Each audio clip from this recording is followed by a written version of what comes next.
Merci à Myriam et à l'équipe de louange d'avoir introduit en fait ce temps de prédication. Comme ils l'ont rappelé, aujourd'hui c'est la journée qui est dédiée à porte ouverte. C'est la journée qui est aussi dédiée aux églises en fait persécutées. On est tous d'accord qu'on a un Dieu qui nous secourt. Est-ce qu'on est d'accord? Oui. Mais en même temps, j'ai envie de vous poser cette question. Est-ce qu'il vous est une fois arrivé dans des moments d'épreuve ou de difficulté d'avoir l'impression que Dieu est loin de vous? N'est-ce pas? Mais en effet, il peut nous arriver que nous traversons tous des moments difficiles dans diverses périodes de nos vies. Et ces moments de difficulté, d'adversité soulèvent souvent des questions relatives à l'amour de Dieu. Parce qu'on peut se poser la question, si Dieu m'aime, pourquoi ces choses-là arrivent? Qu'est-ce que j'ai fait à Dieu? Et parfois, c'est des choses qui peuvent nous arriver même étant chrétiens.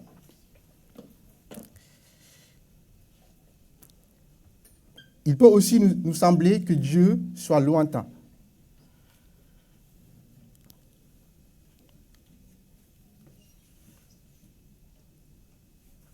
Et inactif à nous sauver. Et je pense que ces interrogations, en fait, sont légitimes et ils peuvent parfois nous éloigner aussi de Dieu. Vous m'entendez? C'est bon?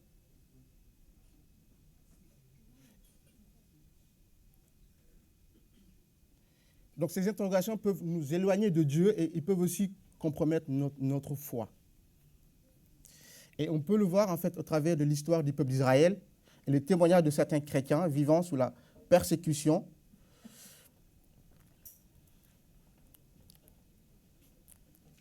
Allô? Oui, c'est bon? J'ai l'impression que... Vous m'entendez? Si, c'est bon. Oui? Ok. Ok. Donc l'histoire du peuple d'Israël et le témoignage de chrétiens vivant sous la persécution peuvent-ils nous aider à trouver réponse à ces interrogations? Serait-il possible que l'amour et la fidélité de Dieu se cachent même au cœur de ces épreuves?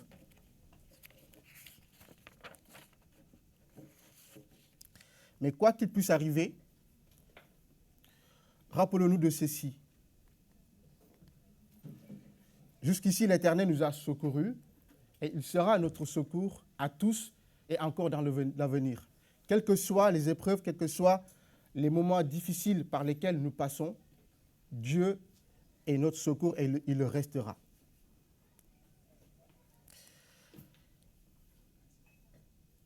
Et de cette perspective, je vous invite ce matin en fait à voir avec moi 1 Samuel 7, les versets 1 à 17.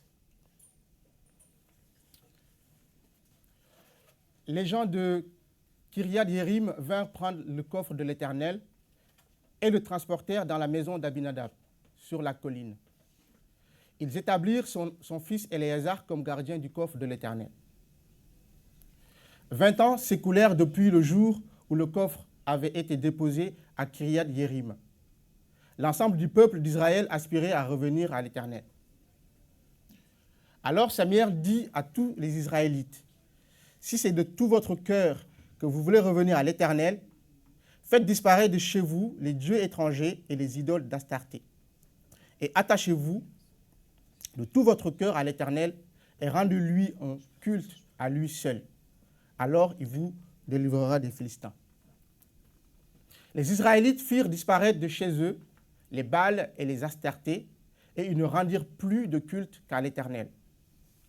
Samuel leur dit alors, « Assemblez tout Israël à Mitzpah, je prierai l'Éternel pour vous. » Ils s'assemblèrent à Mitzpah, puisèrent de l'eau et la répandirent sur le sol devant l'Éternel.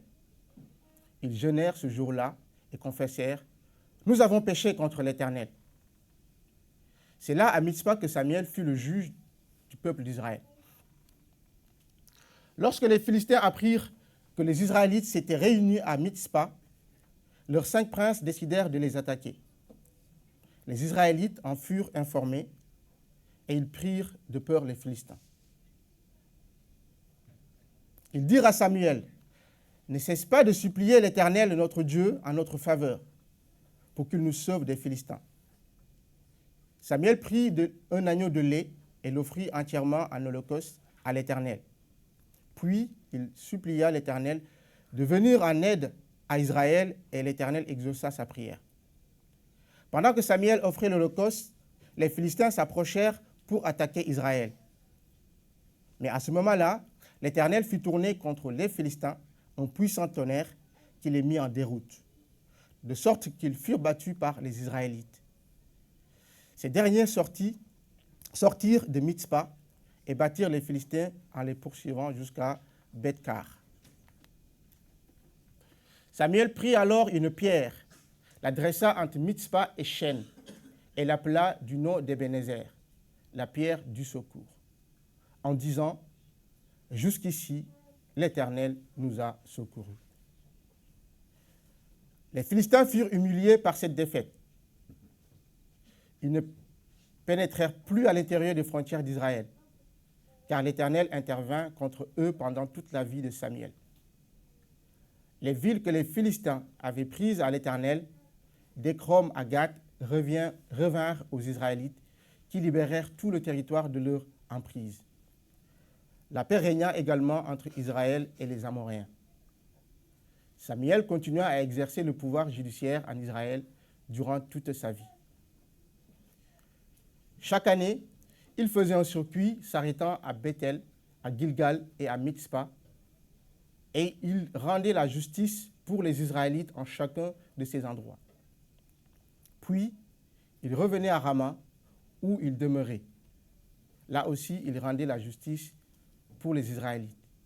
Il y avait bâti un autel à l'Éternel. Notre prédication ce matin sera structurée en 3 parties. Des temps d'oppression et de confusion spirituelle, la nécessité d'un retour à Dieu, une pierre est posée.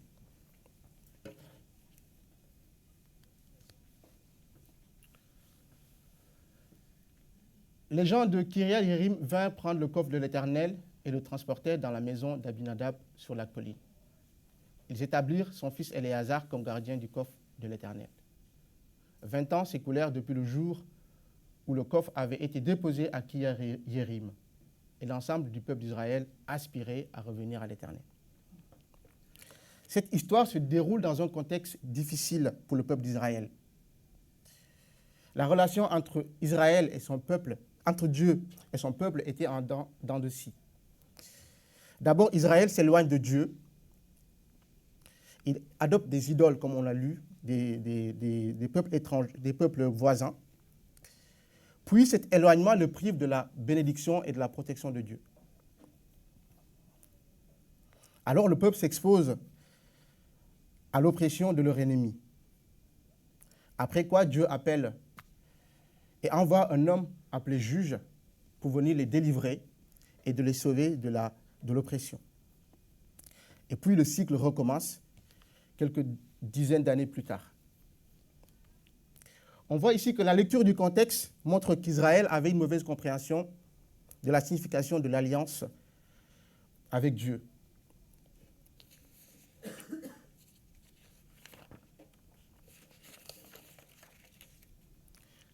Il considérait que la présence à ses côtés de l'arche de l'alliance constituait en soi comme une garantie de l'action en leur faveur lors des batailles, ce qui leur donnerait systématiquement la victoire. Or, ce que Dieu attendait réellement, c'était un réel attachement de cœur du peuple d'Israël à lui. Cette erreur de compréhension créait auprès d'Israël une attente d'un secours qui n'arrivait pas. Alors le peuple était déboussolé et il était déçu. Le peuple d'Israël, qui se réjouissait de la présence de Dieu, mais qui l'honorait mal, était donc puni pour son attitude qui tenait plus de la superstition que de la foi agissante. Et dans le texte, nous lisons que l'arche de l'Alliance, rendue par les Israélites, était restée 20 ans à Kiriath-Jéarim. Le peuple avait ainsi mis à l'écart leur culte à Dieu, car ils avaient maintenant peur et ne savaient comment gérer sa présence au milieu d'eux.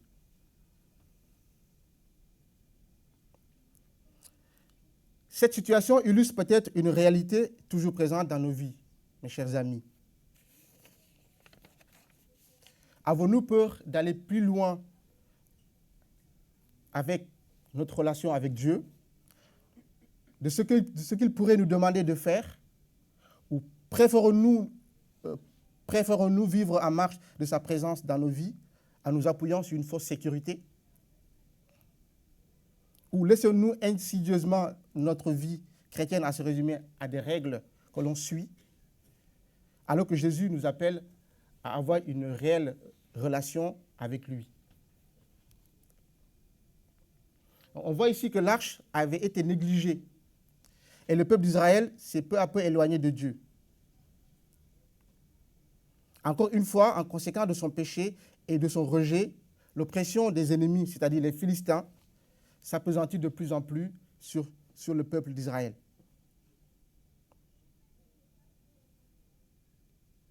Et du fait de l'épreuve, le peuple revient sincèrement à l'Éternel. Et l'oppression, en fait, c'est d'une part une conséquence de l'infidélité du peuple de Dieu, mais de l'autre part, un moyen que Dieu utilise pour les ramener à eux, pour les ramener à lui, tant pour moi. Donc, il change ici le mal en bien et la malédiction en bénédiction. De nombreuses histoires des chrétiens persécutés témoignent de cette réalité. Je tiens à préciser que sans que ces chrétiens n'aient pas forcément péché ou ne soient pas éloignés de Dieu, lorsque les choses vont mal, ils se sont naturellement réfugiés et rapprochés de Dieu. Et cette nouvelle intimité avec Dieu se prolonge au-delà de l'épreuve, de sorte que les difficultés et les persécutions leur sont finalement profitables. Comme on l'a vu tout à l'heure avec le témoignage de Omar. Et ce qui m'a frappé en fait dans ce témoignage, c'est en fait la détermination et la foi en fait de Omar. Et je vais citer juste le verset en fait qu'il a maintenu en fait qui lui a donné espoir en fait dans les moments de difficulté qu'il a pu traverser. Je suis avec vous tous les jours jusqu'à la fin du monde. Et c'est accroché en fait à ce verset comme une encre. Et par la suite, on a vu dans la vidéo qu'on a vue que Dieu l'a délivré miraculeusement. On peut imaginer, voilà, dans toutes les émotions qu'il a pu passer, la peur et tout ça, mais Dieu a été là et l'a délivré. Amen.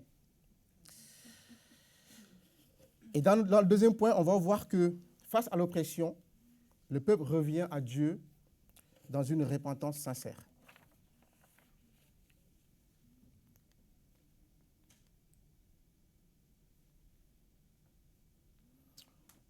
On le voit à la fin du verset 2, que le peuple aspirait à revenir à l'Éternel. Donc c'était une démarche du peuple. Et au verset 3, il dit, « Alors Samuel dit à ses Israélites, si c'est de tout votre cœur que vous voulez revenir à l'Éternel, faites disparaître de chez vous les dieux étrangers et les idoles d'Astarté. » Samuel est le prophète de Dieu. Et son attitude parle de la manière dont Dieu lui-même réagit vis-à-vis de son peuple. On note ici une pleine adhésion de la part du peuple qui vient voir Samuel dans une démarche sincère de retour à Dieu. Mais Samuel ne s'est pas limité là. Il les a d'abord accueillis avec joie. Mais il les a rappelés que cela nécessitait quand même des conditions pour pouvoir revenir réellement à l'Éternel. Et il lui demande en fait de faire disparaître les idoles et les dieux étrangers et de s'attacher exclusivement en fait à Dieu et de lui rendre lui seul un culte. Et c'est après cela que l'Éternel vous délivrera. Puis il ajouta en disant, assemblez tout Israël à Mitzpah et je prierai l'Éternel pour vous. Il est tellement réconfortant de constater que Samuel ne fait pas de reproches au peuple quand ils sont venus vers lui le voir. Et comme d'ailleurs Dieu non plus n'en fait pas lorsque nous nous tournons avec sincérité vers lui. Mais plutôt Samuel accueille et encourage la démarche du peuple et lui montre ce que Dieu attend et participe lui-même pleinement au retour à Dieu.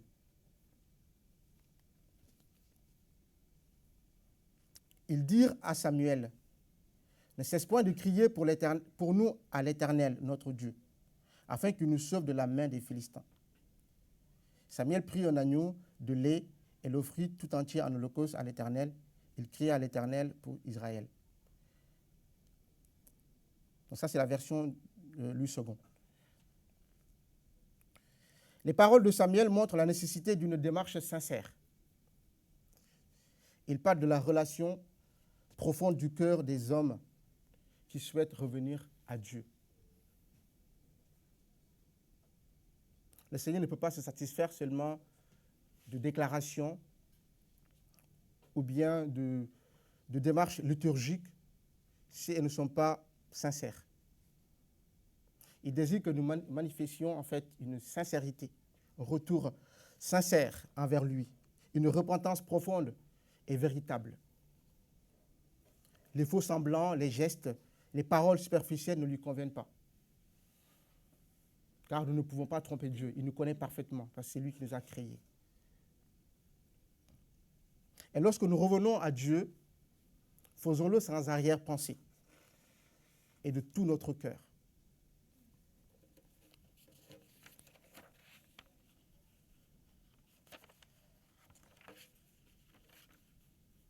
Le peuple d'Israël est à cet égard un exemple pour nous. Ils rejettent en effet leurs idoles, reconnaissent et confessent leurs péchés et même engagent un jeûne. On peut le voir sur le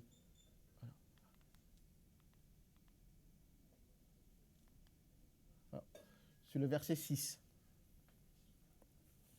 Et j'aimerais nous poser cette question, quelles sont les idoles aujourd'hui qui nous empêchent d'avoir cette relation sincère avec Dieu?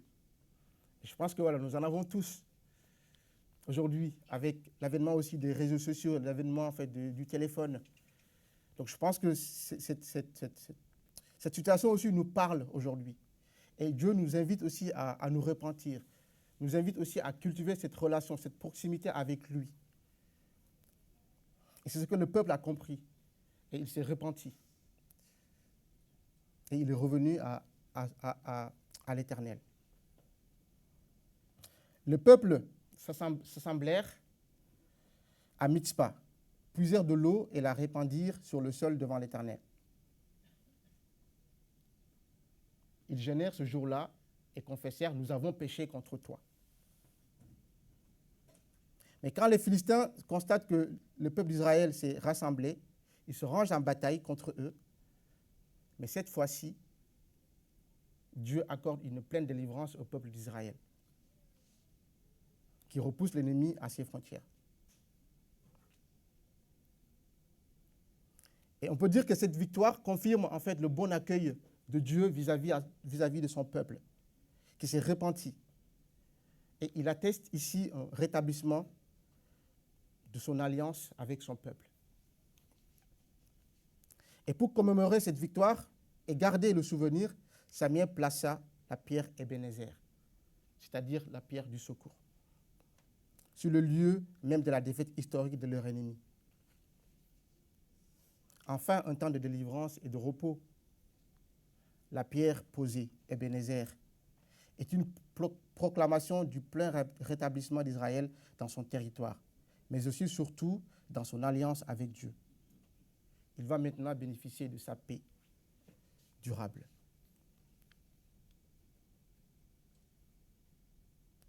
Cette happy end illustre ce que Dieu veut et peut faire également dans nos vies aujourd'hui. Il souhaite restaurer, il souhaite nous bénir dans nos nombreux domaines. Et il veut également nous accorder sa paix et sa joie surnaturelle.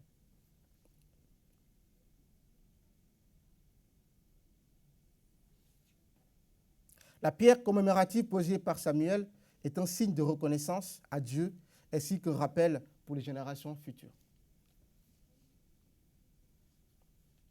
Samuel prit alors une pierre, la dressa entre Mitzpah et Shen et l'appela du nom d'Ebenezer, la pierre du secours, en disant « Jusqu'ici l'Éternel nous a secourus ». Les Philistins furent humiliés par cette défaite et ne pénétrèrent plus à l'intérieur des frontières d'Israël, car l'Éternel intervint contre eux pendant toute la vie de Samuel.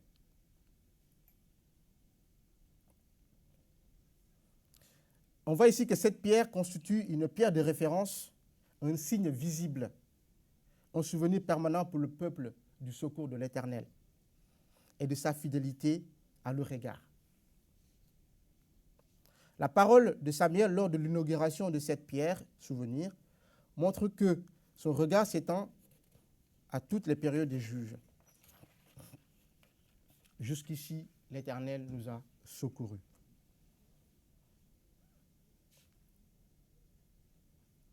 Malgré les chutes périodiques d'Israël, Dieu a toujours été fidèle, dans le sens qu'il a toujours veillé sur son peuple pour le ramener à lui et le sauver. Il ne manque jamais de répondre lorsque le peuple se tourne vers lui dans une repentance sincère.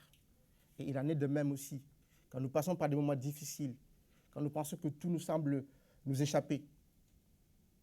Nous pouvons revenir à Dieu. Il faut nous rapprocher à lui. Et il est prêt à nous écouter. Et il est prêt à nous accueillir comme il a fait aussi pour son peuple. Ne sommes-nous pas, nous aussi, appelés à faire de temps en temps des points de marche dans notre vie pour jeter en arrière un regard à froid et reconnaître la présence bénissante du Seigneur à nos côtés et même dans les moments de difficulté? Ne devons-nous pas, nous aussi, reconnaître la grâce de Dieu, sa puissance et sa souveraineté, maintes fois démontrées dans notre histoire passée?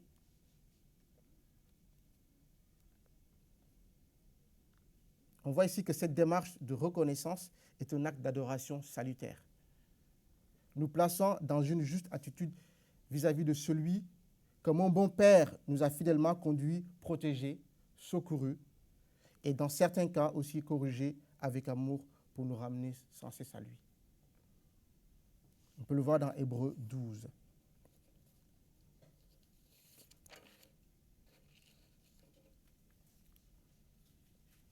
Lorsque nous considérons la fidélité de Dieu tout au long de notre marche, et jusqu'à ce jour, et que nous pouvons dire, comme avec Samuel, jusqu'ici l'Éternel nous a secourus, alors nous fortifions notre foi et nous la faisons gagner en maturité. Amen.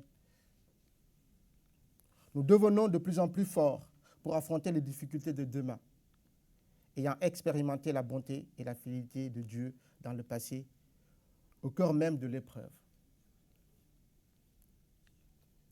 Suite à la persécution, Omar et sa femme se sont contraints de déménager. Ils se tournent vers Dieu pour savoir s'ils devaient continuer le ministère. Et la fidélité de Dieu éprouvée par Omar ayant renforcé sa foi, il décide de revenir sur le lieu où il était persécuté afin de continuer sa mission. C'est une décision forte, n'est-ce pas? Mais nous voyons ici sa détermination et sa foi. Et je rappelle ce qu'il a dit tout à l'heure dans la vidéo. Nous avons compris que le Seigneur Jésus nous voulait ici, à servir les disciples et l'Église de cette région, et à être la voix des chrétiens persécutés, ceux qui souffrent, ceux qui pleurent, ceux qui passent par des épreuves en raison de leur foi. Maintenant que moi aussi je suis passé par là, je comprends que ce que cela signifie réellement d'être persécuté. De souffrir pour le nom de Jésus, c'est quelque chose que le Seigneur fait brûler dans mon cœur. Amen. Et pour conclure, j'aimerais en fait nous inviter à regarder en arrière pour considérer la grande fidélité de Dieu dans notre démarche à ses côtés.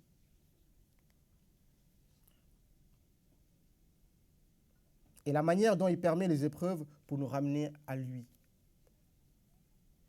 Réjouissons-nous des délivrances apportées et de son pardon toujours offert, de sa bienveillance sans cesse démontrée.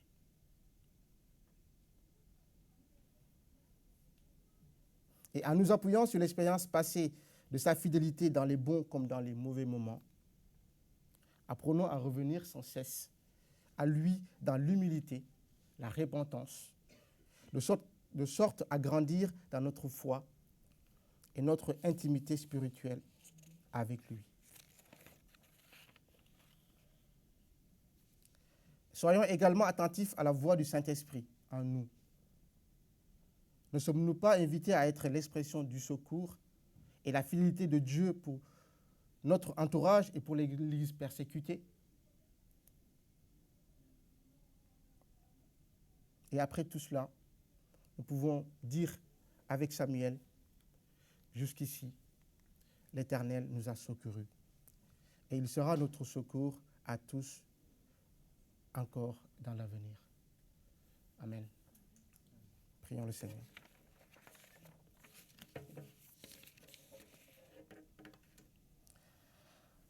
Seigneur notre Dieu, oui, tu es notre secours. Notre secours, Seigneur, dans les moments d'épreuve. Notre secours dans les moments, Seigneur, de difficulté, de traversée du désert. Seigneur, merci, parce que tu nous permets également, Seigneur, de pouvoir penser aux personnes qui vivent sous la persécution au quotidien. Et tu nous permets, Seigneur, aussi de pouvoir, Seigneur, les soutenir dans la prière, de pouvoir aussi les soutenir aussi avec ce que toi, tu nous donnes au quotidien. Merci parce que tu es un Dieu qui secourt et tu es un Dieu, Seigneur, qui est fidèle. Et tu nous appelles, Seigneur, à une repentance sincère. Tu nous appelles, Seigneur, à un retour sincère envers toi. Merci en tout cas pour ta fidélité. Merci pour la joie et ta grâce indescriptible que tu mets en nous, malgré, Seigneur, les moments difficiles où parfois nous pouvons, Seigneur, traverser. Parce que tu nous permets de grandir. Tu nous permets aussi, Seigneur, d'avoir une foi ferme et grandissante dans ces moments d'épreuve. Nous sommes reconnaissants en tout cas pour cette journée. Au nom de Jésus, j'ai prié. Amen.